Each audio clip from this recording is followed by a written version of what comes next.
ಟಿವಿ9 ಡಿಜಿಟಲ್ಗೆ ಸ್ವಾಗತ. ನಾನು ಶಕುಂತಲಾ. ಹುಲಿಗಳ ಸಮೀಕ್ಷೆ 2024ರ ವರದಿಯನ್ನ ಈಗಾಗಲೇ ಬಿಡುಗಡೆಗೊಳಿಸಲಾಗಿದೆ. ಈ ಪೈಕಿ 393 ಹುಲಿಗಳಿದೆ.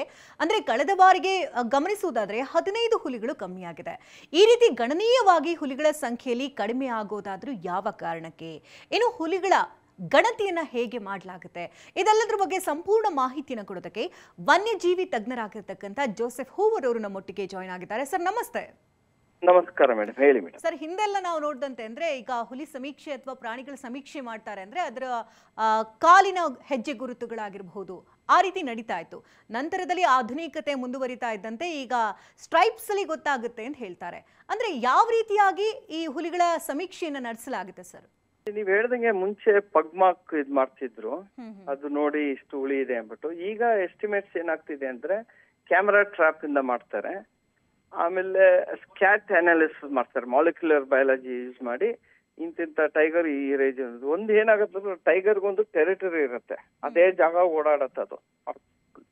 ಸೊ ಆ ಜಾರಿಯೊಳಗೆ ಇವರು ಕ್ಯಾಮೆರಾ ಟ್ರಾಪ್ಗಳು ಇಕ್ತಾರೆ. ಅದನ್ನು ಇಮೇಜ್ಗಳು ತಗೊಂಡು ಅದನ್ನ ಅನಲೈಸ್ ಮಾಡಿ ಈ ಟೈಗರ್ ಈ ಪರ್ಟಿಕ್ಯುಲರ್ ನಮ್ ಕೈ ಬೇರೆ ಹೆಂಗಿದ್ಯೋ ಅದೇ ತರ ಒಂದೊಂದು ಟೈಗರ್ಗೆ ಬೇರೆ ಬೇರೆ ತರ ಇರುತ್ತೆ. ಫಿಂಗರ್ ಪ್ರಿಂಟ್ಸ್ ಅಂತೀವಿ, ಅದಕ್ಕೆ ಸ್ಟ್ರೈಪ್ ಪ್ಯಾಟರ್ನ್ಸ್ ಬೇರೆ ಬೇರೆ ಇರುತ್ತೆ. ಸೊ ಅದು ಅನಲೈಸ್ ಮಾಡಿ ಇದು ಈ ಟೈಗರ್ ಈ ಜಾಗ ಇದೆ ಅಂದ್ಬಿಟ್ಟು ಎಸ್ಟಾಬ್ಲಿಷ್ ಮಾಡ್ತಾರೆ. ಸೊ ಅದು ಒಂದು ಎಸ್ಟಿಮೇಟ್ ಅಂತ ಹೇಳ್ಬೋದು. 95% ಕರೆಕ್ಟ್ ಆಗಿ ಬರುತ್ತೆ ಅಂತ ಹೇಳ್ಬೋದು. ಯಾಕಂದ್ರೆ ಇವತ್ತಿನ ಟೈಗರ್ ಇದ್ರೊಳಗೆ ಬಂದೀಪುರ್ ಹೋಗಿದ್ದು ಒಂದ್ ಸ್ವಲ್ಪ ದಿನಕ್ಕೆ ಅದು ಮುದುಮಲೆಗೆ ಹೋಗ್ಬೋದು, ಆ ಮುದುಮಲೆಯಿಂದ ತಿರ್ಗಾ ವೇನಾಡ್ಗೆ ಹೋಗ್ಬೋದು. ಸೊ ಅದು ಬೇರೆ ಬೇರೆ ತರ ವೇರಿ ಆಗ್ತಿರತ್ತೆ. ಸೊ ಒಂದೇನಂದ್ರೆ ಈ ಟೆರಿಟರಿ ಒಂದೇ ಇರಲ್ಲ, ಅದು ಬಾರ್ಡರ್ ಏರಿಯಾ ಇದ್ರೆ 3 ಕಡೆನೂ ಓಡಾಡತ್ತದು. ತಮಿಳ್ನಾಡು, ಕೇರಳ ಮತ್ತೆ ಕರ್ನಾಟಕ ಓಡಾಡತ್ತೆ. ಸೊ ಅದರಿಂದ ಏನಾಗತ್ತೆ ಅಂದ್ರೆ ಅದನ್ನು ಅವರು ಕ್ಯಾಮೆರಾ ಟ್ರಾಪ್ ಹೋಗಿ ನೋಡಿರ್ತಾರೆ. ಓ ಈ ಹುಳಿ ಈ ಹೊಸ್ತಾಗಿ ಬಂದಿದೆ ಅಂದ್ಬಿಟ್ಟು ಅದು ಲೆಕ್ಕಾಚಾರಕೊಂಡು ಎಲ್ಲ ಮ್ಯಾಪ್ ಮಾಡಿ ಕರೆಕ್ಟ್ ಆಗಿ ಕೊಡ್ತಾರೆ. ಸೊ 95% ನೀವು ಕರೆಕ್ಟ್ ಆಗಿ ಕೊಡ್ಬೋದು ಅಂತ ಹೇಳ್ಬೋದು ಕ್ಯಾಮೆರಾ ಟ್ರಾಪ್ ಇದ್ರೊಳಗೆ. ಆಮೇಲೆ ಮಾಲಿಕ್ಯುಲರ್ ಸ್ಕ್ಯಾಟ್ ಅನಾಲಿಸಿಸ್, ಅದು ಇದನ್ನ ತಗೊಂಡು ಸ್ಕ್ಯಾಟ್ ಒಳಗೆ ಮಾಲಿಕ್ಯುಲರ್ ಬಯಾಲಜಿ ತಿಳ್ಕೊತಾರೆ, ಇದು ಟೈಗರು ಈ ತರ ಓಡಾಡ್ತಿದೆ ಅದು ಒಂದು. ಈಗ ನೀವು ಹೇಳ್ದಂಗೆ ಟೈಗರ್ ನಂಬರ್ಸ್ ಕಡಿಮೆ ಆಗಿದೆ ಅಂದಾಗ ಇದು ಪಾಪ್ಯುಲೇಷನ್ ಡೈನಾಮಿಕ್ಸ್ ಅಂತೀವಿ. ಕೆಲವು ಟೈಮ್ ಜಾಸ್ತಿ ಆಗತ್ತೆ, ಕೆಲವು ಟೈಮ್ ಕಮ್ಮಿ ಆಗತ್ತೆ. ಆದ್ರೆ ಏನಾಗತ್ತೆ ಅಂದ್ರೆ ಈಗ ನಮ್ಗ್ ಗೊತ್ತಿರಂಗೆ ನಮ್ ಕಾಡಿಂದ ಟೈಗರ್ಗಳು ಆಚೆ ಹೋಗ್ತಾ ಇದೆ. ಮುಂಚೆಲ್ಲ ನಾವು ಟೈಗರ್ ರಿಸರ್ವ್ ಮಾತ್ರ ಟೈಗರ್ಸ್ ಇದೆ ಅಂತ ತಿಳ್ಕೊಂಡಿದ್ವಿ. ಈಗ ಬೇರೆ ಕಡೆ ಟೆರಿಟೋರಿಯಲ್ ಫಾರೆಸ್ಟ್ಗೂ ಟೈಗರ್ಗಳು ಬಂದಿದೆ, ಬೇರೆ ಕಡೆ ಬಫರ್ ಝೋನ್ ಆಗಿರ್ಲಿ. ಆಮೇಲೆ ನೀವು ಈಗ ಎಸ್ಟೇಟ್ಗಳಿಗೆ ಹೋದ್ರೆ, ನಮ್ಮ ಕೊಡಗು ಒಳಗೆ ಹೋದ್ರೆ ಟೈಗರ್ಗಳು ಆಚೆ ಇದೆ.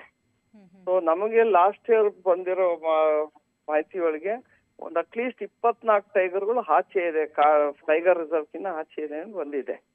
ಸೊ ಅದು ಒಂಥರ ಮೂವ್ಮೆಂಟ್ಸ್ ಇರುತ್ತೆ. ಸೊ ಒಂದೇ ಕಡೆ ಒಂದ್ ಟೈಗರ್ ಇಲ್ಲ, ಯಾಕಂದ್ರೆ ಒಂದ್ ಟೈಗರ್ ಒಂದ್ ಟೆರಿಟರಿ ಇದ್ದಾಗ ಅದು ಬೇರೆ ಟೈಗರ್ನ ಅಲ್ಲಿ ಬಿಡಲ್ಲ. ಸೊ ಬೇರೆ ಟೈಗರ್ ಅದು ಅಕಸ್ಮಾತ್ ಬಂದ್ರೆ ಅವ್ರಿಬ್ಬರಿಗೂ ಫೈಟ್ ಆಗತ್ತೆ. ಯಾರು ಸ್ಟ್ರಾಂಗರು ಆ ಟೆರಿಟರಿ ತಗೊಳತ್ತೆ. ಸೊ ಇನ್ನೊಂದು ಟೈಗರ್ ಆಚೆ ಹೋಗ್ಲೇಬೇಕು, ಅದು ಊರ್ ಕಡೆ ಬರ್ಬೋದು ಅಥವಾ ಬೇರೆ ಕಡೆ ಕಾಡ್ ಕಡೆ ಹೋಗ್ಬೋದು, ಅದು ತಿರ್ಗಾ ಎಸ್ಟಾಬ್ಲಿಷ್ ಮಾಡಿ. So it is a natural process. So ಈಗ ನಾವು ಇಷ್ಟು ಕಡಿಮೆ ಆಗಿದೆ, ಟೈಗರ್ಸ್ 15 ಟೈಗರ್ಸ್ ಕಮ್ಮಿ ಆಗಿದೆ ಅಂದ್ರೆ ನಾವು ಬೇರೆ ಒಂದು ನಾವು ಯೋಚಿಸ್ಬೇಕಾಗುತ್ತೆ. ಎವ್ರಿ ಇಯರ್ 12 to 15 ಟೈಗರ್ಸ್ ಸಾಯುತ್ತೆ. At least minimum 9 to maximum 15 tigers ವರ್ಷಕ್ಕೆ ನ್ಯಾಚುರಲ್ ಪ್ರೋಸೆಸ್ ಸಾಯುತ್ತೆ. ಒಂದು ಟೆರಿಟೋರಿಯಲ್ ಫೈಟ್ ಅಲ್ಲಿ ಗಾಯ ಆಗಿ ಸಾಯುತ್ತೆ, ಕೆಲವು ವಯಸ್ಸಾಗಿ ಸಾಯುತ್ತೆ. ಸೊ ಇದು ನ್ಯಾಚುರಲ್ ಪ್ರೋಸೆಸ್ ಇದೆ. ಸೊ ಇದು ಆಗ್ತಾ ಇದೆ, ಇದು process it is been there for ages. So ನಡೀತಾನೆ ಇರುತ್ತೆ. ನ್ಯಾಚುರಲ್ ಡೆತ್ಸ್ ಹಾಗೆ ಆಗ್ಬೇಕು. ಏಜ್ ಆದಾಗ ಟೈಗರ್ ಮ್ಯಾಕ್ಸಿಮಮ್ ಏಜ್ ಏನಂದ್ರೆ ವೈಲ್ಡ್ ಒಳಗೆ 12 ವರ್ಷ ಇರುತ್ತೆ. ಸೊ ಅದು 5 to 8 years ಪ್ರೈಮ್ ಒಳಗಿರುತ್ತೆ. ಆಮೇಲೆ ಅದು 12 yearsಗೆ ಸ್ವಲ್ಪ ವೀಕ್ ಆಗಿ ಅದು ಇನ್ನ ಬೇರೆ ಹುಳಿಗಳು ಬಂದು ಅದನ್ನ ತಳ್ಳುತ್ತೆ. ಸೊ ಇದು ಪ್ರೋಸೆಸ್ ನಡೀತಾ ಇರತ್ತೆ ಅಂತ ಹೇಳ್ಬೇಕು. ಸರ್, ಸುಮಾರು ಕಡೆ ಈಗ ನಾವು ಕೇಳ್ಪಟ್ಟಂತೆ ಈಗ ಕ್ಯಾಮ್ರಾ ಟ್ರಾಪಿಂಗ್ ಇಟ್ಟಿರ್ತಾರೆ ಅಂತ ಹೇಳ್ತಿರ್ತಾರೆ. ಅಂದ್ರೆ ಈಗ ಕಣ್ತಪ್ಪಿಸಿ ಓಡಾಡೋ ಚಾನ್ಸಸ್ಗಳಿರುತ್ತೆ. ಯಾಕಂದ್ರೆ ಒಂದು ಬಾರಿ ಒಂದು ಬದಿಯಿಂದ ಓಡಾಡೋದು, ಮತ್ತೊಂದು ಬಾರಿ ಬೇರೆ ಕಡೆಯಿಂದ ಓಡಾಡೋದು, ಈ ರೀತಿ ಆಗೋದ್ರಿಂದ ಕಣ್ತಪ್ಪಿಸಿ ಏನಾದ್ರು ಓಡಾಡೋ ಚಾನ್ಸಸ್ಗಳಿರುತ್ತಾ? ಅಲ್ಲ, ಒಂದು ಟೈಗರ್ ಒಂದು ಟೆರಿಟರಿ ಮಾರ್ಕ್ ಮಾಡ್ಕೊಂಡ್ರೆ ಆ ಟೆರಿಟರಿಗಳಿಗೆ ಓಡಾಡತ್ತೆ. ಅದು ಇನ್ನೊಂದು ಟೆರಿಟರಿಗೂ ಹೋಗ್ಬೋದು, but within the same forest ಇರುತ್ತೆ. ಸೊ ನಿಮ್ಗಾಗ್ಲೇ ನಾನು ಹೇಳಿದೆ, ಈಗ ನಮ್ಮ ಬಂದೀಪುರ್ ಟೈಗರು ಪಕ್ಕನೆ ಮುದುಮಲೆ ಇದೆ, ಹೌದು. ಅದು ಮನೆ ಪಕ್ಕನೆ ಅಡ್ಜಾಯ್ನಿಂಗು ನಿಮಗೆ ವೇನಾಡು ಬರುತ್ತೆ. 3 ಫಾರೆಸ್ಟ್ ಇಂಟಿಗ್ರೇಟೆಡ್ ಅಂತಿದೆ. ಸೊ ಈ ಕಡೆ ಆ ಕಡೆ ಓಡಾಡುತ್ತೆ ಟೈಗರ್ಸ್. ಸೊ ಇಲ್ಲಿರೋ ಟೈಗರ್ ಅಲ್ಲಿ ಹೋಗ್ಬೋದು. ಬಟ್ ಏನಾಗಂದ್ರೆ ಕ್ಯಾಮರಾ ಟ್ರಾಪ್ ಅಲ್ಲಿ ನಮ್ಗೆ ಗೊತ್ತಾಗ್ಬಿಡುತ್ತೆ ಇಂಥ ಟೈಗರು ಬಂದೀಪುರ್ಗೆ ಇಷ್ಟು ದಿನ ಇತ್ತು, ಈಗ ಕೇರಳ ವೇನಾಡಿಗೆ ಬಂದಿದೆ ಅಥವಾ ಇಲ್ಲಿ ಬಂದೀಪುರ್ಗೆ ಬಂದಿದೆ ಅಂದ್ಬಿಟ್ಟು ಗೊತ್ತಾಗ್ಬಿಡತ್ತೆ ಈಸಿಯಾಗಿ. ಸೊ ಕಣ್ಮುಚ್ಚಿ ಓಡಾಡೋದೆಲ್ಲ ಕಷ್ಟ ಆಗತ್ತೆ. ಮುಂಚೆ ಈಗ ಏನಂದ್ರೆ ನಿಮ್ಗೊಂದು ನಾವ್ ಹೇಳಿದ್ವಲ್ಲ, ಇದು 95% ಕರೆಕ್ಟ್ ಬರುತ್ತೆ. 5% ನಿಮ್ಗೆ ಒಳಗಡೆ ಇರೋ ಟೈಗರ್ ಎಲ್ಲೋ ಆ ಟೈಮ್ ಒಳಗೆ ಎಸ್ಟಿಮೇಟ್ ಮಾಡಿದಾಗ ಸಿಕ್ಕಿರಲ್ಲ. ಈಗ ಇವ್ರು ಮಾಡೋದು ಯಾವಾಗ ನವೆಂಬರ್ ಇಂದ ಫೆಬ್ರವರಿ ಮಾಡ್ತಾರೆ ಎಸ್ಟಿಮೇಟ್, ಇದು ಕ್ಯಾಮರಾ ಟ್ರಾಪಿಂಗ್ ಇದು. ಸೊ ಆ ಟೈಮ್ ಒಳಗೆ ಅದು ಸಿಕ್ಕಿಲ್ಲ ಅಂದ್ರೆ ಅದು ಕೌಂಟ್ ಆಗಿರಲ್ಲ. ಅದು 1% ನಿಮ್ಗೆ ತಪ್ಪು ಹೋಗ್ಬೋದು ಅಷ್ಟೇ ಅಂತ ಹೇಳ್ಬೇಕು. ಬಟ್ ಈಗ ನಮ್ ಏನಂದ್ರೆ ನಾವ್ ಹೇಳ್ಬೇಕು ಸರ್ಕಾರಕ್ಕೆ ಅಂದ್ರೆ, ನಾವು ಕರೆಕ್ಟ್ ಆಗಿ ಈಗ್ಲೂ ಪ್ರೊಟೆಕ್ಷನ್ ಮಾಡಿದ್ರೆ ಕಾಡನ್ನ, ನಮ್ ಟೈಗರ್ ಜಾಸ್ತಿ ನಂಬರ್ಸ್ ಬರುತ್ತೆ. ಬಟ್ ನಾವು ಪ್ರೊಟೆಕ್ಷನ್ ಫೇಲಿಯರ್ ಇದೆ ಅಂತ ಹೇಳ್ಬೇಕು. ಕೋಚಿಂಗ್ ನಡೀತಿದೆ ಈಗ್ಲೂ. ನೀವ್ ಮೊನ್ನೆನೆ ನೋಡಿ ಶಿವಮೊಗ್ಗದೊಳಗೆ ಒಂದು ಟೈಗರ್ ಸಾಯಿಸಿದ್ದಾರೆ, ಶೂಟ್ ಮಾಡಿದ್ದಾರೆ. ಅದು ಈಗ್ಲೂ ನಮ್ಗೆ ಗೊತ್ತಾಗ್ತಿಲ್ಲ ಹೇಗೆ ಅಂದ್ಬಿಟ್ಟು. ಆತರ ಬೇರೆ ಬೇರೆ ಕಡೆ ಟೈಗರ್ಗಳು ಸಾಯ್ತಿದೆ. ಆಮೇಲೆ ಇನ್ನೊಂದ್ ಕಡೆ ಏನಾಗುತ್ತೆ, ಊರ್ ಕಡೆ ಬರ್ತಿದೆ ಟೈಗರ್ಗಳು. ಈ ಡೆನ್ಸಿಟಿ ಟೈಗರ್ ಪಾಪ್ಯುಲೇಷನ್ ಇರೋದ್ರಿಂದ ಊರ್ ಕಡೆ ಬಂದಾಗ ಅಲ್ಲಿರೋ ಹಸುಗಳ ಮೇಲೆ ದಾಳಿ ಆದಾಗ ಊರ್ ಜನ ಗಲಾಟೆ ಮಾಡಿ ಆ ಟೈಗರ್ನ ಹಿಡಿಸಿ ರಿಹಾಬಿಲಿಟೇಷನ್ ಸೆಂಟರ್ ಕೊಡ್ತಾರೆ. ಅದೇನೋ ಇಂಜುರಿ ಆಗಿದ್ರೆ ರಿಹಾಬಿಲಿಟೇಷನ್ ಸೆಂಟರ್ ಹೋಗ್ಕೊಂಡು ಅಲ್ಲಿ ಇಟ್ಕೋತಾರೆ. ಸುಮಾರು ಟೈಗರ್ ಹೆಲ್ದಿ ಅಂದ್ರೆ ಬೇರೆ ಕಡೆ ಎಲ್ಲರೂ ಬಿಡಕ್ ಹೋಗ್ತಾರೆ. ಬಟ್ ಏನಾಗಿದೆ ಅಂತ ಸಂದರ್ಭದೊಳಗೂ ಏನಾಗಿದೆ ಅಂದ್ರೆ, ಇಲ್ಲಿಂದ ಬಂದೀಪುರಿಂದ ಹಿಡಿದಿರೋ ಟೈಗರ್ನ ನೀವು ಭದ್ರಾ ಟೈಗರ್ ರಿಸರ್ವ್ ಬಿಟ್ಟಾಗ ಅಲ್ಲಿ ಟೈಗರ್ ಸೆತ್ತಿದೆ. ಸೊ ಆ ತರನು ಘಟನೆಗಳು ಬರುತ್ತೆ. ಈಗ ನಾವು ಹೇಳ್ತೀವಿ ಟೈಗರ್ ಡಿಸ್ಪರ್ಸಲ್ ಅಂದಾಗ, ನಾವು ಮೈಸೂರ್ ಪಕ್ಕ ಏರ್ಪೋರ್ಟ್ ಪಕ್ಕನೆ ಒಂದ್ ಟೈಗರ್ ಸತ್ತೋಯ್ತು ದಾರಿ ಒಳಗೆ ಆಕ್ಸಿಡೆಂಟ್ ಒಳಗೆ. ಅದು ಪಕ್ಕನೆ ಇನ್ನೊಂದು ಟೈಗರ್ನ ಹಿಡಿದು ತಗೊಂಡೋಗಿ ಭದ್ರಕ್ ಬಿಟ್ರು. ಅದು 1.5 ತಿಂಗಳ ಹಿಂದೆ ಶಿವಮೊಗ್ಗದ ಆಚೆ ಸತ್ತೋಗಿತ್ತು. ಅದು ರೇಡಿಯೋ ಕಾಲರ್ ಹಾಕಿದ್ರು, ಅದು ಸತ್ತೋಗಿರೋದು ಎಲ್ಲ ದೃಶ್ಯಗಳು ಎಲ್ರಿಗೂ ಗೊತ್ತಿರೋ ವಿಷಯನೇ. ಸೊ ಇದು ನಾವ್ ಹೇಳೋದ್ ಸರ್ಕಾರಕ್ಕೆ, ದಯವಿಟ್ಟು ಇನ್ನೂ ಸ್ವಲ್ಪ ಪ್ರೊಟೆಕ್ಷನ್ ಮಾಡಿ ಕಾಡನ್ನ ಉಳಿಸಿದ್ರೆ ಟೈಗರ್ ನಂಬರ್ಸ್ ಜಾಸ್ತಿ ಹಾಗೆ ಆಗತ್ತೆ ಒಟ್ಟು ನಮ್ಮ ಅಭಿಪ್ರಾಯ. ನಿಜ ಸರ್. ಈಗ ನಾಗರಹೊಳೆ ಆಗಿರ್ಬೋದು, ಬಂಡೀಪುರ ಆಗಿರ್ಬೋದು, ಬಿಳಿಗಿರಿ ರಂಗನಾಥ ಆಗಿರ್ಬೋದು, ಕಾಳಿಭದ್ರ, ಅಂದ್ರೆ ಈ ಒಂದು ಪ್ರದೇಶಗಳಲ್ಲಿ ಈ ಕ್ಯಾಮ್ರಾಗಳನ್ನ ಅಳವಡಿಸಲಾಗಿರುತ್ತೆ ಅಂತ ಹೇಳ್ತಾರೆ. ಅಂದ್ರೆ ಎಲ್ಲೆಲ್ಲಿ ಅಳವಡಿಸಿರ್ತಾರೆ ಸರ್? ಒಂದು ಭಾಗಕ್ಕೆ ಇಷ್ಟು ಕ್ಯಾಮ್ರಾಗಳು ಇರಬೇಕು, ಆ ಥರ ಏನಾದರೂ ಇರುತ್ತಾ? ಹೌದು, ಅದು ಪರ್ಟಿಕ್ಯುಲರ್ ಪಾತ್ ಓಡಾಡ್ತಿದ್ರೆ ಆ ಆಂಗಲ್ಸ್ ಇಕ್ತಾರೆ. ಇಷ್ಟು ಡಿಸ್ಟೆನ್ಸ್ಗೆ ಇಷ್ಟು ಇರ್ಬೇಕು ಅಂತ ಮಾಡ್ತಾರೆ ಸ್ಪೆಸಿಫಿಕ್ ಆಗಿ. ಅದು ಅಷ್ಟು ಇದು ಹಾಕಿ ಇಷ್ಟು ನಂಬರ್ ಆಫ್ ಕ್ಯಾಮ್ರಾಸ್ ಒಂದೊಂದು ರೇಂಜ್ ಒಳಗೆ 22 ಕ್ಯಾಮ್ರಾ ಇಕ್ಬೋದು, ಅಥವಾ ಜಾಸ್ತಿ ದೊಡ್ಡ ರೇಂಜ್ ಅಂದ್ರೆ 40 ಕ್ಯಾಮ್ರಾನು ಇಕ್ಬೋದು, ಅನಾಲಿಸ್ ಮಾಡ್ತಾರೆ. ಬಟ್ ನಮಗ್ ಬಂದಿರೋ ಅಂದ್ರೆ ಈಗ ಎಷ್ಟು ಮಟ್ಟಕ್ಕೆ ಪೋಚಿಂಗ್ ಆಗಿದೆ ಅಂದ್ರೆ, ಪೋಚರ್ಸ್ ಇವ್ರುಗಳು ಕ್ಯಾಮ್ರಾ ಟ್ರಾಪ್ನೇ ಕದೀತಿದ್ದಾರೆ. ನಮ್ಮ BR ಹಿಲ್ಸ್ ಇರ್ಲಿ, BR temple, BR tiger reserve ಕದ್ದಿದ್ದಾರೆ. ನಮ್ ನಾಗರೊಳಗೂ ಕ್ಯಾಮರಾ ಟ್ರಾಪ್ಗಳು ಕದ್ದಿದ್ದಾರೆ. ಸೊ ಅವ್ರಿಗೆ ಗೊತ್ತು ಎಲ್ಲಿ ಟೈಗರ್ ಓಡಾಡ್ತಿದೆ, ಎಲ್ಲೇ ಮೋಟರ್. ಸೊ ಪೋಚಿಂಗ್ ನಡೀತಿದೆ. ಮುಂಚೆ ತರ ಗುಂಡಾಕ್ ಹೊಡಿಬೇಕಾಗಿಲ್ಲ ಈಗ. ಅದೇನಾದ್ರು ಟೈಗರ್ ಏನಾದ್ರು ಒಂದು ಜಿಂಕೆನ ಹೊಡ್ದು ಅಥವಾ ಒಂದು ಹಸುನ ಹೊಡ್ದು ಎಲ್ಲೋ ಸ್ಥಿತಿದ್ರೆ ಅದ್ರ ಮೇಲೆ ಇವರು ಪಾಲಿಡಾಲ್ ಹಾಕ್ತಾರೆ, ಪಾಯ್ಸನ್ ಹಾಕ್ತಾರೆ. ಅಲ್ಲೇ ಸತ್ತಿದ್ಮೇಲೆ ಅದನ್ನ ಅಲ್ಲೇ ಅವ್ರು ಕಟ್ ಮಾಡಿ ಸ್ಕಿನ್ ನ ತಗೊಂಡು ಬೋನ್ಸ್ ತಗೊಂಡು ಹೊಟ್ಟೋಗ್ತಾರೆ. ಸೊ ಇದು ನಡೀತಿದೆ. ಸೊ ಇದೆಲ್ಲ ಒಂದು ದೊಡ್ಡ ಚಾಲೆಂಜ್ಗಳು. ಸರ್ಕಾರ ಕರೆಕ್ಟ್ ಆಗಿ ಮಾಡಿದ್ರೆ ಇದನ್ನು ತಡೆ ಹಾಕ್ಬೋದು. ಬಟ್ ಯಾಕೋ ಸಿಬ್ಬಂದಿ ಇಲ್ಲ. ಈಗ ನಮ್ ಫಾರೆಸ್ಟ್ ಡಿಪಾರ್ಟ್ಮೆಂಟ್ ಕರ್ನಾಟಕದೊಳಗೆ 40% ಸಿಬ್ಬಂದಿಗಳು ಕಡಿಮೆ ಇದ್ದಾರೆ. ಸೊ ನೀವು ಪ್ರೊಟೆಕ್ಷನ್ ಕೊಟ್ರೆ ಇನ್ನೆಷ್ಟು ಚೆನ್ನಾಗಿ ಉಳಿಬಹುದು ನಮ್ ಟೈಗರ್ಗಳು ಅಂದ್ಬಿಟ್ಟು. ನಮ್ ಕಾಡನ್ನು ಅದೇ ತರ ಬೆಳೆಸ್ಬೇಕು ನಾವು. ಯಾಕಂದ್ರೆ ಮುಂಚೆ ಉಲ್ಲಾಸ್ಕರ್ ಅಂತ ಅವ್ರು ಇದ್ ಮಾಡ್ಬೇಕಾರೆ ಹೇಳೋರು, ಒಂದ್ ಟೈಗರ್ ಟೆರಿಟರಿ 25 ಇಂದ 40 ಸ್ಕ್ವೇರ್ ಕಿಲೋಮೀಟರ್ಸ್ ಇರೋದು ಅಂದ್ಬಿಟ್ಟು. ಈಗ ನೋಡ್ತಿದೀವಿ ಟೈಗರ್ಗಳು 8 ಸ್ಕ್ವೇರ್ ಕಿಲೋಮೀಟರ್ಗೆ ಒಂದೊಂದು ಟೈಗರ್ ಇದೆ. ಅದರಿಂದ ಡೆನ್ಸಿಟಿ ಜಾಸ್ತಿ ಆಗಿದೆ. ಸೊ ನಾವು ಇನ್ನ ಟೈಗರ್ ಹ್ಯಾಬಿಟ್ಯಾಟ್ ನ ಎನ್ಹಾನ್ಸ್ ಮಾಡಿದ್ರೆ ಇನ್ನಷ್ಟು ಟೈಗರ್ಸ್ ಬರುತ್ತೆ. ಈಗ ಎಲ್ರು ಮಧ್ಯಪ್ರದೇಶ್ ನಂಬರ್ 1 ಅಂತಾರೆ ಟೈಗರ್ ಸ್ಟೇಟ್ ಅಂದ್ಬಿಟ್ಟು. ನಾವು ಸರಿಯಾಗಿ ನೋಡ್ಕೊಂಡ್ರೆ ನಮ್ಮ ಟೆರಿಟರಿ ಇದನ್ನ ಕಾಡನ್ನ ಉಳಿಸ್ಕೊಂಡ್ರೆ ನಮ್ದು ಒಂದು ಅಟ್ಲೀಸ್ಟ್ 700 ತನಕ ನಮ್ಮ ಇಡ್ಬೋದು ನಮ್ಮ ಕರ್ನಾಟಕದೊಳಗೆ. ಅದ್ರ ಪ್ರಯತ್ನ ಮಾಡ್ಬೇಕು.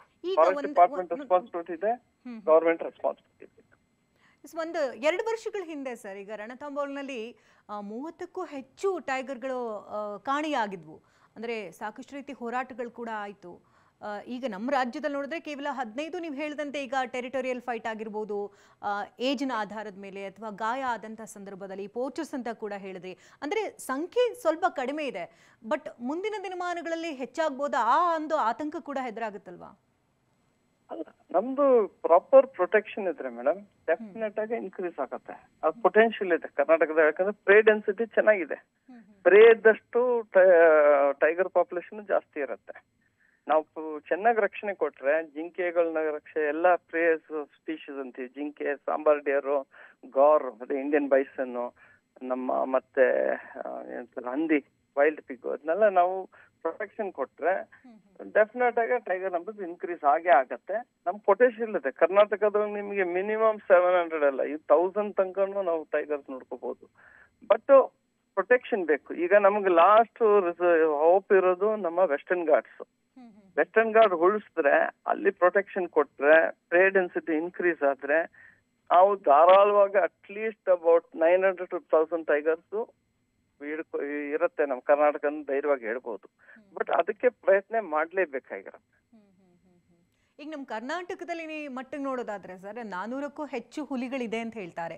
ಬಟ್ ತುಂಬಾ ಜನ ಈಗ ಕಾಡಿನೊಳಗಡೆ ಹೋಗ್ಬೇಕಾದ್ರೆ ಕಾಣಿಸೋದು ಕೇವಲ ಕಬಿನಿ ಭಾಗದಲ್ಲಿ ಮಾತ್ರ ಸೈಟ್ ಆಗುತ್ತೆ ಅಥವಾ ಲಕ್ಕಿರ್ಬೇಕು ಅಂತ ಹೇಳ್ತಾರೆ. ಅಂದ್ರೆ ಯಾವ ಭಾಗದಲ್ಲಿ ಹೆಚ್ಚಾಗಿ ಈ ಹುಲಿಗಳು ಬೀಡ್ಬಿಟ್ಟಿದೆ ಅಂತೀರಿ? ಈಗ ನೋಡಿ, ನಾಗರೊಳಗೆ ಟೈಗರ್ ಜಾಸ್ತಿ ಇದೆ, ಮತ್ತೆ ಬಂದಿಪುರಗೂ ಜಾಸ್ತಿ ಇದೆ. ಬಟ್ ಬೇರೆ ಕಡೆ ಅಷ್ಟು ಟೈಗರ್ಸ್ ಇಲ್ಲ. ಸೊ ಈಗ ನೀವು ಬಂದಿಪುರ್ ಸಫಾರಿಗೆ ಹೋದ್ರೆ ನಿಮ್ ಲಕ್ ಇದ್ರೆ ನಿಮ್ಗೆ ಟೈಗರ್ ಸಿಕ್ಕತ್ತೆ. ಅದು ನೀವು ಎಲ್ಲೋ ಬೇಟೆ ಆಗದಂಗೆ, ನಾವ್ ಬ್ರಿಗೇಡ್ ರೋಡ್ ನಡ್ಕೊಂಡ್ ಬರ್ತೇವೆ, ನೀವ್ ಅಲ್ಲಿ ಬಂದಾಗ ಅಲ್ಲೋ ನಮಸ್ಕಾರ ಹೇಳ್ದಂಗೆ ಲಕ್ ಇರ್ಬೇಕು. ಕೋ ಇನ್ಸಿಡೆನ್ಸ್ ಆಗ್ಬೇಕು. ಇಬ್ರು ಒಂದೇ ಬೇರೆ ಬೇರೆ ಟ್ರ್ಯಾಕ್ ಹೋಗಿದ್ದಾಗ ಮೀಟ್ ಮಾಡ್ತಿದ್ದೆ ಇದ್ರಾಗ ಅಂದ್ಬಿಟ್ಟು. ಸೊ ಲಕ್ ಇರ್ಬೇಕು. ಈಗ ಕಬಿನಿ ಕಡೆ ಟೈಗರ್ ನೋಡ್ತಿದ್ದ ಜನ ಅಂದ್ರೆ ಅಲ್ಲಿ ಟೂರಿಸಂ ಇದೆ, ಬೇರೆ ಟೂರಿಸಂ ಝೋನ್ ಟೈಗರ್ ಕಾಣ್ಕೊಳ್ಳುತ್ತೆ. ಬಟ್ ಕಾಡ್ ಒಳಗೆ ಇದೆಯಲ್ಲ ಟೈಗರ್ಗಳು, ಅದ್ ಪಾಠಕ್ಕೆ ಅದು ಇರತ್ತೆ. ಇಲ್ಲಿ ನಾವು ಹೋಗೋದನ್ನ ಇರೋ ಜಾಗಕ್ಕೆ ನಾವು ಇದ್ ಮಾಡ್ಕೊಂಡು ಎಂಜಾಯ್ ಮಾಡಕ್ ಹೋಗ್ತೀವಿ. ಸೊ ಟೈಗರ್ ಕಾಣೋದಿಲ್ಲ ಅಂದ್ರೆ ಎಲ್ಲರೂ ಫೋಟೋಗ್ರಾಫ್ಸ್ ನೋಡೋದು ಜಾಸ್ತಿ, ವಿಡಿಯೋ ನೋಡೋದು ಅಂದ್ರೆ ಕಬಿನಿ, ಬಂದಿಪುರಿಂದ. ನಿಮ್ಗೆ ಅದೇ ತರ ಟೈಗರು ಭದ್ರಾಲ್ ಕಾಣಲ್ಲ, ನಿಮಗೆ BRT ಒಳಗೆ ಅಷ್ಟು ಸಿಕ್ಕಲ್ಲ, ಮತ್ತೆ ನಿಮಗೆ ಖಾಲಿ ಟೈಗರ್ ಒಳಗೂ ಅಷ್ಟು ಸಿಕ್ಕಲ್ಲ. ಇಲ್ಲಿ ನಿಮ್ಗೆ ಕಾಣ್ಕೊಳ್ಳೋದೇನಂದ್ರೆ ಟೂರಿಸಂ ಝೋನ್ ಒಳಗೆ ಮೂವ್ಮೆಂಟ್ ಇರೋದ್ರಿಂದ ಇದು ಜನಕ್ಕೆ ಕಾಣುತ್ತೆ. ಲಕ್ ಇರ್ಬೇಕು, ನಿಮ್ಗೆ ಒಳ್ಳೆ ಲಕ್ ಇದ್ರೆ ವಿಲ್ ಡೆಫಿನೆಟ್ಲಿ ಸಿ ಟೈಗರ್ ಅಂತ ಹೇಳ್ಬೋದು. ಈ ಟೈಗರ್ ಸೆನ್ಸಸ್ ಅಂದ್ರೆ ಎಷ್ಟು ವರ್ಷಕ್ಕೆ ಮಾಡ್ತಾರೆ ಸರ್? ಜೊತೆಗೆ ಅಂದ್ರೆ ಹುಲಿ ಡೀಟೇಲ್ಸ್ ಅಂದ್ರೆ ಲಿಂಗ ಆಗಿರಬಹುದು, ಅದ್ರ ವಯಸ್ಸಾಗಿರ್ಬೋದು, ಆವಾಸ ಸ್ಥಾನದ ಪರಿಮಿತಿ, ಹೇಗೆ ನಡೆಯುತ್ತೆ ಆಕ್ಚುಲಿ? ಎವ್ರಿ 4 years ಮಾಡ್ತಾರಮ್ಮ, ಸೆನ್ಸಸ್ ಮಾಡ್ತಾರೆ. ಆದ್ರೆ ಎವ್ರಿ ಇಯರ್ ನಡೆಯುತ್ತೆ, ಮಾನಿಟರಿಂಗ್ ನಡೀತಾ ಇರುತ್ತೆ. ಇದು ಒಂದೇ ಸತಿ ಸೆನ್ಸಸ್ ಮಾಡೋದು 2020 ಮುಗೀತು. ಅವಾಗ ನಮ್ದ್ರೊಳಗೆ 563 ಟೈಗರ್ಸ್ ಅಂತ ಹೇಳಿದ್ದಾರೆ. ಯಾಕಂದ್ರೆ ಬೇರೆ ಟೈಗರ್ ರಿಸರ್ವ್ ಈಗ ನಂಬರ್ಸ್ ಕೊಡ್ಸಿರೋದು. ಇದು ಟೈಗರ್ ಹಾಚೆ ಇದ್ದಿದ್ದು. ಹೌದು, ಅದು ಅವಾಗ ಟೈಗರ್ ಹಾಚಿಗಳು ಇದೆ, ಟೈಗರ್ ರಿಸರ್ವ್ ಇಂದ ಆಚೆ ಇರೋದು, ಅದನ್ನು ರೆಕಾರ್ಡ್ ಮಾಡಿ ಹಾಕಿದ್ರು. 563 ಟೈಗರ್ಸ್ ಅಂತ ತೋರಿಸಿದ್ರು. ಸೊ ನೀವ್ ನೋಡಕ್ ಹೋದ್ರೆ ನಮ್ಮ ಟೈಗರ್ಸ್ ಈಗ ನಾ ಹೇಳ್ದಂಗೆ ಕೊಡಗು ಒಳಗೆ ಎಷ್ಟೋ ಟೈಗರ್ಗಳು ಎಸ್ಟೇಟ್ ಒಳಗಿದೆ, ಅಲ್ಲೇ ಮರಿಗಳಾಗ್ತಿದೆ. ನೀವು ಭದ್ರಕ್ ಹೋದಾಗೂ ಅಲ್ಲೂ ಕಾಫಿ ಎಸ್ಟೇಟ್ ಒಳಗೆ ಆಗ್ತಾ ಇದೆ ಮರಿಗಳು, ಆಚೆಗಳಿದೆ. ಎಲ್ಲೋ ಒಂದ್ ಕಡೆ ನೋಡಿದ್ರೆ ನಮ್ಮ ಕರ್ನಾಟಕ ಟೈಗರ್ ನಾವು ಉಳ್ಸ್ಕೋಬೇಕಂದ್ರೆ ಪ್ರಯತ್ನ ಆಗ್ಬೇಕು, ಎಲ್ರೂ ಪ್ರಯತ್ನ ಆಗ್ಬೇಕು. ನಿಜ ನಿಜ ಸರ್. ಇತ್ತೀಚೆಗಷ್ಟೇ ಒಂದು ಕಾನೂನು ಕೂಡ ತಂದ್ರೆ, ಅಂದ್ರೆ ಈಗ ಹುಲಿಯ ಉಗುರನ್ನಾಗ್ಲಿ ಅದನ್ನ ಹಾಕ್ಬಾರ್ದು, ಯಾಕಂದ್ರೆ ಪೋಚರ್ಸ್ಗೆ ಎಡೆ ಮಾಡಿಕೊಟ್ಟಂತಾಗುತ್ತೆ ಅಂತಲ್ಲ. ಅಂದ್ರೆ ಇಷ್ಟೆಲ್ಲ ಕಾನೂನು ಸ್ಟ್ರಿಕ್ಟ್ ಆಗ್ತಾ ಇದ್ರು, ಪೋಚರ್ಸ್ಗಳ ಸಂಖ್ಯೆ ದೊಡ್ಡ ಮಟ್ಟದಲ್ಲಿ ಬೆಳೀತಾ ಇದೆ. ಏನಿರ್ಬೋದು ಈಗ ಎಲ್ಲ ಇಂಟರ್ನ್ಯಾಷನಲ್ ಪೋಚಿಂಗ್ ಹೇಗಂದ್ರೆ ಎಲ್ಲ ನಾವ್ ಏನೇ ಮಾಡಿದ್ರು ಅವರು ಅದಕ್ಕೆ ತಯಾರಿಯಾಗಿದ್ದಾರೆ. ಸೊ ಅದನ್ನ ತಡೆಯಾಕೋದಕ್ಕೆ ಪ್ರೊಟೆಕ್ಷನ್ ಬೇಕು. ಪ್ರೊಟೆಕ್ಷನ್ ಬೇಕಂದ್ರೆ ಸಿಬ್ಬಂದಿ ಬೇಕು. ಸಿಬ್ಬಂದಿ ಬೇಕಂದ್ರೆ ದುಡ್ಡು ಕೊಡ್ಬೇಕು. ಈಗ ಟೈಗರ್ ರಿಸರ್ವ್ಸ್ಗೆ ಸೆಂಟ್ರಲ್ ಗವರ್ಮೆಂಟ್ ಇಂದ 50% ಬರ್ಬೇಕು. ಈಗ 100 ರೂಪಾಯಿ ಒಳಗೆ 50% ಅಂದ್ರೆ ಸೆಂಟ್ರಲ್ ಗವರ್ಮೆಂಟ್ 50%, ಸ್ಟೇಟ್ ಗವರ್ಮೆಂಟ್ 50% ಹಾಕ್ಬೇಕು. ಬಟ್ ಆಗ್ತಾ ಇರೋದ್ರೆ ಸೆಂಟ್ರಲ್ ಗವರ್ಮೆಂಟ್ ಇಂದ ಫುಲ್ ದುಡ್ಡು ಬರಲ್ಲ. ಸೊ ನೀವ್ ಹೆಂಗೆ ಟೈಗರ್ ರಿಸರ್ವ್ ಪ್ರೊಟೆಕ್ಟ್ ಮಾಡ್ತೀರಾ? ಹೆಂಗೆ ಪೋಚರ್ಸ್ ನ ಸ್ಟಾಪ್ ಮಾಡ್ತೀರಾ ನೀವು? ದುಡ್ಡು ಬೇಕು, ಪ್ರೊಟೆಕ್ಷನ್ಗೆ ದುಡ್ಡು ಬೇಕು, ಇಲ್ದವ್ರೆ ನಡೆಯೋದಿಲ್ಲ. ನಾವ್ ಅದೇ ದುಡ್ಡನ್ನ ತಗೊಂಡೋಗ್ಬಿಟ್ಟು ಚೀತಾ ಪ್ರಾಜೆಕ್ಟ್ ಹಾಕಿದೀವಿ. ಬೇರೆ ಊರ್ದು ಪ್ರಾಣಿ ತಗೊಂಬಂದು ಎಕ್ಸಾಟಿಕ್ ಸ್ಪೀಶೀಸ್ ನ ಇಟ್ಕೊಂಡು ನಮ್ಮ ಸ್ಪೀಶೀಸ್ ನ ನಾವು ಹೊಡೆದಾಕ್ತಿದೀವಿ. ಏನ್ ಮಾಡಬೇಕು ಅಂತೀರಿ ಸರ್? ಏನು ಕ್ರಮಗಳನ್ನ ತೆಗೆದುಕೊಂಡ್ರೆ ನಮ್ಮ ರಾಷ್ಟ್ರ ಪ್ರಾಣಿಯನ್ನ ನಾವು ಉಳಿಸಿ ಬೆಳೆಸಬಹುದು ಅಂತ? ನೀವ್ ಹೇಳಿದ್ರಲ್ಲ, ನಮ್ಮ ರಾಷ್ಟ್ರ ಪ್ರಾಣಿ ಉಳಿಸ್ಕೋಬೇಕಂದ್ರೆ ಸರ್ಕಾರದಿಂದ ಎಲ್ಲಾ ತರ ಎಫರ್ಟ್ಸ್ ಬೇಕು. ಸುಮ್ನೆ ಮಾತಲ್ಲ, ದುಡ್ಡು ಕೊಡ್ಬೇಕು, ಮತ್ತೆ ಪ್ರೊಟೆಕ್ಷನ್ಗೆ ಸ್ಟಾಫ್ ಬೇಕು. ಇದೆಲ್ಲ ಮಾಡಿದ್ರೆ ಡೆಫಿನೆಟ್ ಆಗಿ ಇನ್ನ ಸಂಖ್ಯೆಗಳು ಜಾಸ್ತಿ ಆಗತ್ತೆ. ಈಗ 3600 ಅಂತಾರೆ 2022, ನಾವು 4000 ಟೈಗರ್ ತನಕ ಹೋಗ್ಬೋದು ಪ್ರೊಟೆಕ್ಷನ್ ಇದ್ರೆ ಅಂತ ಹೇಳ್ಬೇಕು, ಧೈರ್ಯವಾಗಿ ಹೇಳ್ಬೋದು. ಅಂದ್ರೆ ನಮ್ಮ ಕರ್ನಾಟಕದಲ್ಲಿ ಇರ್ತಕ್ಕಂಥ ಅಂದ್ರೆ 5 ಪ್ರದೇಶಗಳಂತ ಏನ್ ಗುರುತಿಸ್ತಾರೆ ಅಲ್ಲಿ, ಅಂದ್ರೆ ನೀವು ಹೇಳ್ದಂತೆ ಹುಲಿಗಳ ಸಂಖ್ಯೆನ ಹೆಚ್ಚು ಮಾಡ್ಕೊಳ್ಳೋದಕ್ಕೆ ಒಂದು ಒಳ್ಳೆ ವಾತಾವರಣ ಇದೆ ಅಂತ ಅನಿಸುತ್ತಾ? 100% ಮೇಡಮ್. ಪ್ರೊಟೆಕ್ಷನ್ ಕೊಟ್ರೆ ಹಾಗೆ ಆಗತ್ತೆ. ಆಮೇಲೆ ಇನ್ನೊಂದು ನೋಡಿ, ನಮ್ ಕರ್ನಾಟಕದ ಇದಂದ್ರೆ ಬೇಜಾರ್ ವಿಷಯ ಅಂದ್ರೆ, ನ್ಯಾಷನಲ್ ಟೈಗರ್ ಕನ್ಸರ್ವೇಷನ್ ಅಥಾರಿಟಿ ಅವರು MMLs ಇದೆಯಲ್ಲ, ನಮ್ಮ ಮಲೆ ಮಹದೇಶ್ವರ ಬೆಟ್ಟ, ಇದಕ್ಕೂ ಟೈಗರ್ ರಿಸರ್ವ್ ಗೆ ಕೊಟ್ಟಿದ್ದಾರೆ ಮಾಡಿ ಎಂಬಿಟ್ಟು. ನಮ್ಮ ಸರ್ಕಾರ ಅದಕ್ಕೆ ಒಪ್ಪಿಗೆ ಕೊಡ್ತಿಲ್ಲ. ಸೆಂಟ್ರಲ್ ಇಂದ ಬಂದ್ಬಿಟ್ಟಿದೆ, ಸೆಂಟರ್ ನಿಮ್ಗೆ ಆಯ್ತು ಮಾಡಿ ಟೈಗರ್ ರಿಸರ್ವ್ ಅಂದ್ಬಿಟ್ಟು, ಬಟ್ ನಮ್ಮ ಸರ್ಕಾರ ಮಾಡ್ತಿಲ್ಲ.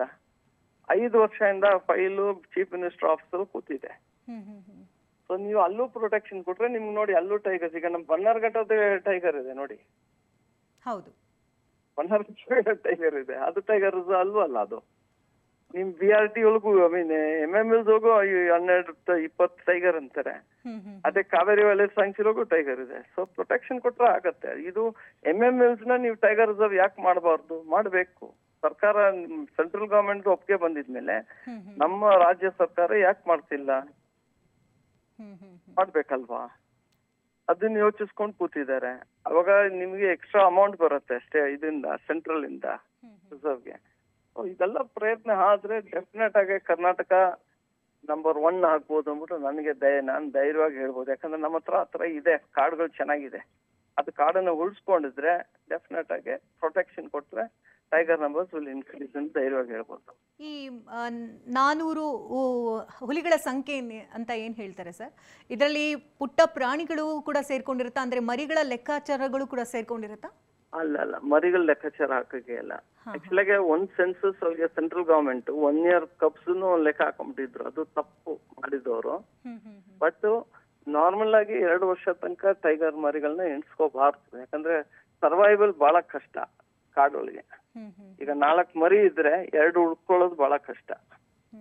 ಸೊ ಇವರು ಅದನ್ನೆಲ್ಲ ಕೌಂಟ್ ಮಾಡಬಾರ್ದು. ಆದ್ರೆ ಈ ಇದ್ರೊಳಗೆ ಎನಿಮರೇಷನ್ ಏನ್ ಮಾಡಿದಾರೋ, ಇದು ಮಾನಿಟರಿಂಗ್ ಇದ್ರೊಳಗೆ, ಅದ್ರೊಳಗೆ ಟೈಗರ್ ಕಪ್ಸ್ ತಗೊಂಡಿಲ್ಲ ಅಂದ್ಬಿಟ್ಟು ನನಗೆ ಮಾಹಿತಿ ಬಂದಿದೆ. ಸರಿ, ಎಲ್ಲೋ ಒಂದ್ ಕಡೆ ಪ್ರಾಣಿ ತೀರ್ಕೊಳ್ತು, ಈಗ ಹುಲಿ ಎಲ್ಲೋ ತೀರ್ಕೊಳ್ತು ಅಂದ ತಕ್ಷಣ ಅದ ಹಿಂದೆ ಮುಂದೆ ಏನೇನಾಗಿದೆ, ಏನು ಎತ್ತ ಅನ್ನೋದ್ರ ಬಗ್ಗೆ ಯಾರಿಗೂ ಒಂದು ಕ್ಲಾರಿಟಿ ಸಿಗೋದೇ ಇಲ್ಲ. ಎಕ್ಸಾಂಪಲ್ ಹೇಳ್ಬೇಕಂದ್ರೆ ಪ್ರಿನ್ಸ್ ಅನ್ನುವಂತಹ ಒಂದು ಹುಲಿ ತೀರ್ಕೊಂಡಂತ ಸಂದರ್ಭದಲ್ಲಿ ಅದು ಪೋಚರ್ಸ್ ಇಂದ ಆಗಿದೆ ಅಂತಾನೆ ತುಂಬಾ ಜನ ವಾದ ಮಾಡಿದ್ರು, ಪ್ರಾಣಿ ಪ್ರಿಯರಿದ್ರು ಕೂಡ. ಬಟ್ ತಾರ್ಕಿಕ ಅಂತ್ಯ ಅದಕ್ಕೆ ಎಲ್ಲೂ ಕೂಡ ಸಿಗ್ಲಿಲ್ಲ.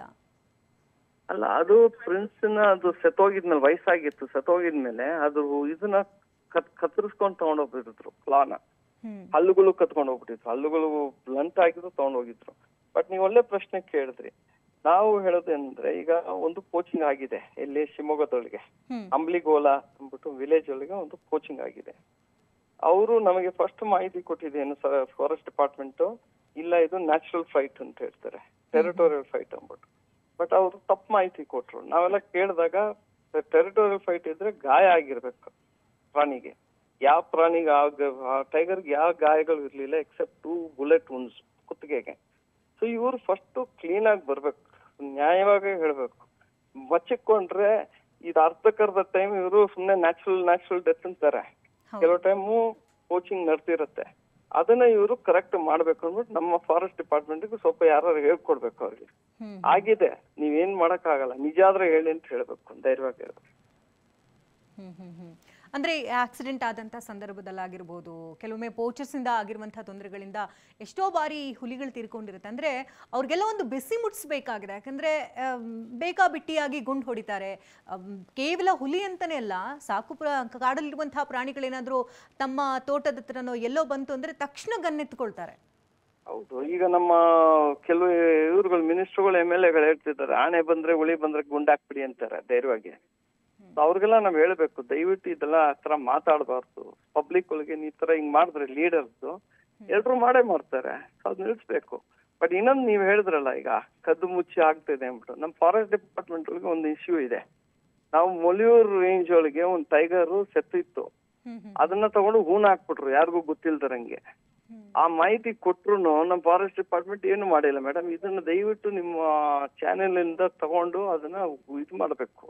ಮೊಲಿಯೂರ್ ರೇಂಜ್ ಒಳಗೆ ಒಂದು ಟೈಗರ್ ಸತ್ತಿದ್ನ ಹೂನ್ ಬಿಟ್ರು, ಯಾಕಂದ್ರೆ ಇನ್ವೆಸ್ಟಿಗೇಷನ್ ಅವಾಯ್ಡ್ ಮಾಡಕ್ಕೆ. ಅದೇ ಮೊಲಿಯೂರ್ ರೇಂಜ್ ಒಳಗೆ ಇನ್ನೊಂದು ಚಿರತೆ ಸತ್ತಿತ್ತು, ಅದನ್ನು ಹೂನ್ಬಿಟ್ರು. ಸೊ ಇದನ್ನೆಲ್ಲ ಕದ್ದು ಮುಚ್ಚಿ ಮಾಡೋ ಕೆಲಸಗಳು ಕೆಲವು ಫಾರೆಸ್ಟ್ ಆಫೀಸರ್ಗಳು ಇದ್ದಾರೆ. ಅಂದ್ರೆ ಯಾಕೆ ಈ ರೀತಿ ಆಗ್ತಾ ಇದೆ ಅಂದ್ರೆ ಸರ್, ನಿರ್ಲಕ್ಷ್ಯನ ಅಥವಾ ಉಡಾಫೆನ ಏನ್ ಕಾರಣ? ಎರಡು, ನಿರ್ಲಕ್ಷ್ಯ, ಉಡಾಫೆ. ಇನ್ನೊಂದೇನಂದ್ರೆ ಇದು ಅವಾಯ್ಡ್ ಮಾಡಕ್ಕೆ, ಇನ್ವೆಸ್ಟಿಗೇಷನ್ ಅವಾಯ್ಡ್ ಮಾಡಕ್ಕೆ. ಯಾಕಂದ್ರೆ ಅವ್ರ ಕುತ್ತಿಗೆ ಬರುತ್ತಲ್ಲ ನೆಗ್ಲಿಜೆನ್ಸ್. ಇವ್ರು ಬಂದಿದ್ದಾರೆ ಅರಣ್ಯ ಸಚಿವರಿಗೆ ಈ ಮೂಲಕ ಏನಾದ್ರೂ ಹೇಳಕ್ ಬಯಸ್ತೀರಾ? ಹೇಳೋದಂದ್ರೆ ಎಲ್ಲರೂ ಪ್ರಯತ್ನ ಮಾಡ್ಬೇಕು. ಸರ್ಕಾರ, NGOಗಳು ಮತ್ತೆ ಎಲ್ಲರೂ ಊರ್ ಜನ ಸೇರ್ಕೊಂಡು ಪ್ರಯತ್ನ ಮಾಡಿದ್ರೆ ಟೈಗರ್ನ ಉಳಿಸ್ಕೋಬಹುದು ಅಂದ್ಬಿಟ್ಟು ನನ್ನ ಅಭಿಪ್ರಾಯ. ಸೊ ಕಡಿಯೋದಾಗಿ ಅಂದ್ರೆ ವೀಕ್ಷಕರಿಗೆ ಏನ್ ಹೇಳಕ್ ಬಯಸ್ತೀರಿ ಸರ್? ನಾವು ಉಳಿಸ್ಕೋಬೇಕಂದ್ರೆ ನಾವು ಮಾತಾಡ್ಬೇಕು. ಯಾರು ಮಾತಾಡ್ತಿಲ್ಲ, ಕೆಲವ್ರು ಮಾತ್ರ ಮಾತಾಡ್ತಿದೀವಿ. ಕಾಡನ್ನ ಉಳಿಸಿ, ಟೈಗರ್ನ ಉಳಿಸಿ, ಎಲಿಫೆಂಟ್ ಉಳಿಸಿ ಅಂತ ಕೆಲವರೇ ಮಾತಾಡ್ತಿದೀವಿ. ಅದರಿಂದನೇ ನಮ್ ಬಯೋಡೈವರ್ಸಿಟಿ ರಿಚ್ ಆಗಿರೋದು. ನಾವ್ ಹೇಳೋದು, ಜನ ಎಲ್ಲ ಸೇರಿ ಮಾತಾಡಿದ್ರೆ, ನಾವು ಎಲ್ಲಾ ಪ್ರಯತ್ನ ಮಾಡಿದ್ರೆ ನಮ್ ಕಾಡನ್ನು ಉಳಿಸ್ಬೋದು. ಕಾಡನ್ನು ಉಳಿಸಿದ್ರೆ ಟೈಗರ್ನ ಉಳಿಸ್ಬೋದು. ಟೈಗರ್ನ ಉಳಿಸಿದ್ರೆ ನಮ್ಗೆ ಫಾರೆಸ್ಟ್ ಉಳಿಯುತ್ತೆ. ಫಾರೆಸ್ಟ್ ಉಳಿದ್ರೆ ನಮಗೆ ನೀರಿರುತ್ತೆ. ನೀರಿದ್ರೆ ರೈತರು ಚೆನ್ನಾಗಿರ್ತಾರೆ. ರೈತರು ಬೆಳೆ ಬೆಳೆಸಿದ್ರೆ ನಾವೆಲ್ಲ ಊಟ ಮಾಡಕ್ ಆಗೋದು. So water security, food security avoid ಮಾಡ್ಬೇಕಂದ್ರೆ ಜನ ಮಾತಾಡ್ಬೇಕು ಅಂದ್ಬಿಟ್ಟು ನಮ್ಮ ಅಭಿಪ್ರಾಯ. ಸರ್ ಕಡಿಯೋದಾಗಿ ಒಂದು ವಿಚಾರ ಕೇಳಲೇಬೇಕಂದ್ರೆ, ಈಗ ರಾತ್ರಿ ಸಂಚಾರ ಬೇಡವೇ ಬೇಡ ಅಂತ ಅಷ್ಟು ದೊಡ್ಡ ಮಟ್ಟದಲ್ಲಿ ಗಲಾಟೆಗಳಾಯ್ತು. ವನ್ಯಜೀವಿ ಪ್ರಿಯರೆಲ್ಲರೂ ಕೂಡ ಹೋರಾಟ ಮಾಡಿದ್ರು, ಸೇವ್ ಬಂಡೀಪುರ ಅಂತೆಲ್ಲ ಆಯ್ತು. ಆದ್ರೂ ಕೂಡ ಈಗ ಮತ್ತೆ ನಿರ್ಧಾರ ಮಾಡ್ತಿದ್ದಾರಂತೆ ರಾತ್ರಿ ಸಂಚಾರ ಬಿಡುಗಡೆ ಮಾಡೋದಕ್ಕೆ. ಕೇರಳ ಅವರು ಟ್ರೈ ಮಾಡ್ತಿದ್ದಾರೆ, ಬಟ್ ನಾವೆಲ್ಲ ಸೇರಿದ್ದೀವಿ. ನಾವಂತೂ ಡೆಫಿನೆಟ್ ಆಗಿ ಬಿಡೋದಿಲ್ಲ. ಸರ್ಕಾರ ಏನೇ ಅಂದ್ರೂ ಜನ ಎಲ್ಲ ಸೇರ್ತೀವಿ. ನಮ್ಮ ಕಾಡನ್ನು ನಾವು ಉಳಿಸ್ಕೊಳ್ಳೇಬೇಕು. ಅದನ್ನ ನಿಲ್ಸ್ತೀವಿ. ರಾತ್ರಿ ಪ್ರಯಾಣ ಬಿಡೋದಿಲ್ಲ ಅಂದ್ಬಿಟ್ಟು ನಾವು ಧೈರ್ಯವಾಗಿ ಹೇಳ್ಬೋದು. ಜನ ಸೇರ್ಬೇಕು ಅದಕ್ಕೆ. ಧನ್ಯವಾದ ಸರ್ ಟಿವಿ ನನ್ನೊಂದಿಗೆ ಮಾತನಾಡೋದಕ್ಕಾಗಿ. ಇದು ವನ್ಯಜೀವಿ ತಜ್ಞರಾದಂತಹ ಜೋಸೆಫ್ ಹೋವರ್ ಅವರ ಮಾತಾಗಿತ್ತು. ರಾಜ್ಯ ಸರ್ಕಾರ ಆಗಲಿ ಅಥವಾ ಕೇಂದ್ರ ಸರ್ಕಾರ ಆಗಲಿ ನಮ್ಮ ರಾಷ್ಟ್ರ ಪ್ರಾಣಿಯನ್ನ ಉಳಿವಿಗೆ ಏನೆಲ್ಲ ಮಾಡಬೇಕು, ಯಾವ ರೀತಿ ದಿಟ್ಟ ಕ್ರಮಗಳನ್ನ ತೆಗೆದುಕೊಳ್ಬೇಕು, ಏನೆಲ್ಲ ಉಡಾಫೆಯಿಂದ ಏನೆಲ್ಲ ಅವಾಂತರಗಳಾಗ್ತಾ ಇದೆ ಅನ್ನೋದ್ರ ಬಗ್ಗೆ ಇಂಚಿಂಚು ಮಾಹಿತಿನ ಕೊಟ್ಟಿದ್ದಾರೆ. ಕೇವಲ 300, 400 ಅಲ್ಲ, 700ರ ಅಂಕಿಅಂಶಗಳನ್ನು ನಾವು ರಾಜ್ಯದಲ್ಲಿ ತಲುಪಬಹುದು. ಅಷ್ಟು ದೊಡ್ಡ ಮಟ್ಟದಲ್ಲಿ ಕಾಡು ನಮ್ಮ ರಾಜ್ಯದಲ್ಲಿದೆ. ಪ್ರಾಣಿಗಳನ್ನ ಉಳಿವಿಗಾಗಿ ಸರ್ಕಾರ ಕೂಡಲೇ ಎಚ್ಚೆತ್ತುಕೊಂಡು ಈ ಬಗ್ಗೆ ಗಮನ ಹರಿಸಲಿ ಅಂತ ಹೇಳ್ತಾ ಈ ಹೊತ್ತಿನ ಕಾರ್ಯಕ್ರಮವನ್ನು ಮುಗಿಸ್ತಾ ಇದ್ದೇವೆ. ನಿರಂತರ ಸುದ್ದಿಗಾಗಿ ನೋಡ್ತಾ ಇರಿ TV9.